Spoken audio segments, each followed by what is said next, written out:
So we got some visitors that came in, and I think the way that our workouts really flow, it just really makes it easy to kind of everybody to get into the training, find their groove, use the right intensity level, you know, make it their own and really have a good time and get a great workout in.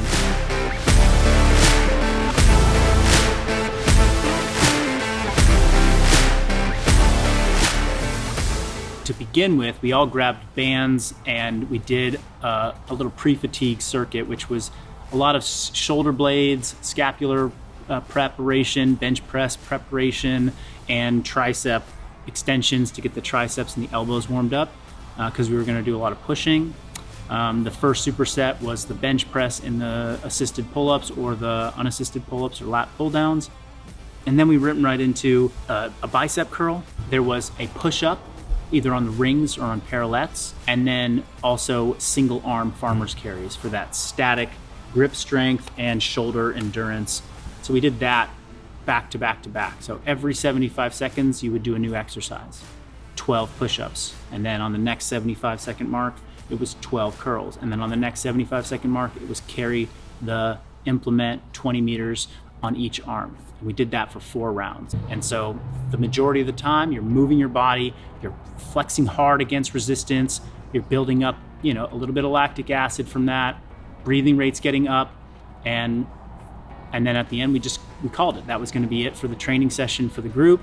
I think that was like a very sufficient training block, you know, for somebody who's, it's summertime, get into the gym, do my resistance training, maintain my muscle, maybe even grow my muscle a little bit because I'm giving great effort, and then get out and enjoy the rest of your day.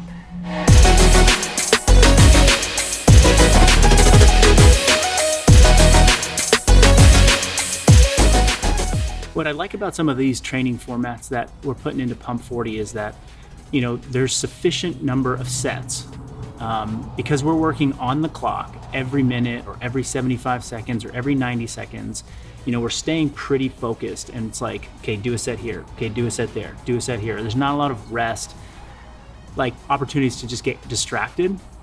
And when that's the case, you know, people start to get warmed up properly. They start to get really focused on what they're doing, and they start to feel, okay, that was hard or that wasn't hard. And we can kind of take those short 45-second breaks to sort of say, hey, I want that to be really hard for your last 2 reps. So it looks like you need to go up in weight, and so if there's the right cue to go along with the set and rep prescription, then what I'm seeing is that there's enough sets to get up to your like optimal working weight and really do enough intensity in the training session to get like, you know, the effect of what we're doing.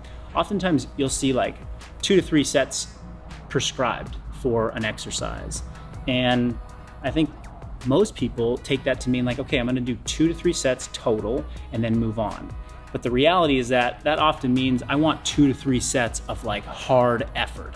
You know, you really gotta push it for 2 to 3 sets and then you can move on, which often means 2 to 3 sets of warm up or preparation or building up into that. And so some of these persist formats that I'm using right now, like today, it has like 8 sets in a row. You know, 8 sets of bench press and pull up. And so, you know, yeah, the first 2 sets are not supposed to be the hardest sets that you've done. You know, you get right into it and you start using the sets to build up. And then by the last 2 to 3 sets of your exercise, like you're really giving a lot of effort. And that's been my experience with these formats. And that's how it plays out for everybody. So it's just a really great way. So somebody who's like a little bit more advanced, they need a couple more sets to get really warmed up. They have the opportunity to do that. And then on the last 2 sets, they're really able to push high intensity at their heavier weights. Somebody who doesn't need that much time to get warmed up, who's more of a beginner, then they're getting, you know, that moderate to challenging, you know, effort on most of their sets, which is what they need because that's the level of fitness that they're at.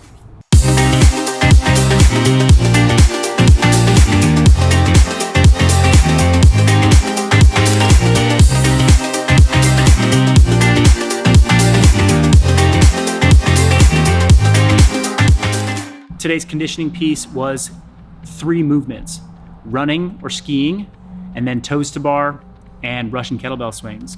So this was very grip intensive. Toes to bar or hanging knee tucks as an alternative exercise. Definitely a grip intensive, shoulder intensive, and then abdominal intensive movement.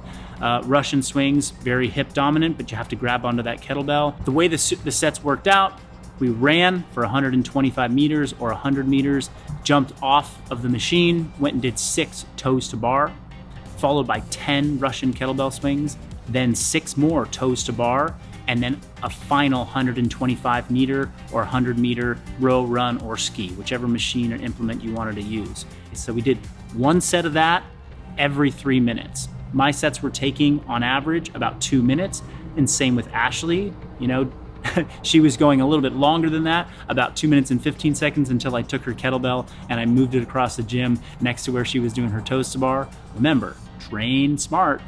Put your equipment close to each other so you can have effective transitions. Effective transitions just allow you to do the work with fewer breaks in between and really get the stimulus that you're looking for. It's always best, especially when you're doing aerobic power intervals like this.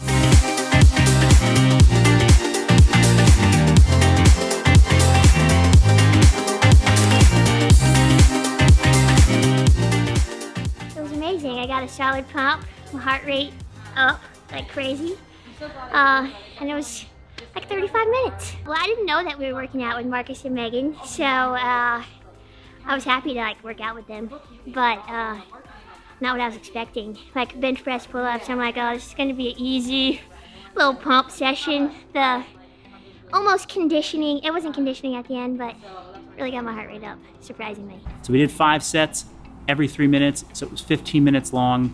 If I were gonna train that exclusively, just do my conditioning for the day, just do an aerobic power build, I would do 10 sets.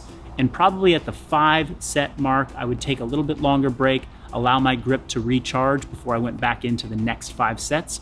Or possibly I might change one of the movements from toes to bar to sit up, for example, so that I could save my forearm and keep building aerobic power and aerobic endurance over the course of 10 sets, which would take me to about 30 minutes of work. So that's how I prescribe interval training for cardio when we're doing it with mixed modal fitness, meaning we're doing weights, gymnastics, and aerobic machines.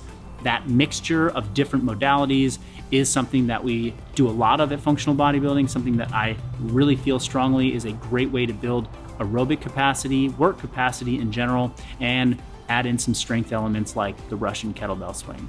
So hope that made sense to you. If you have any questions about it, drop it into the comments. See you next time.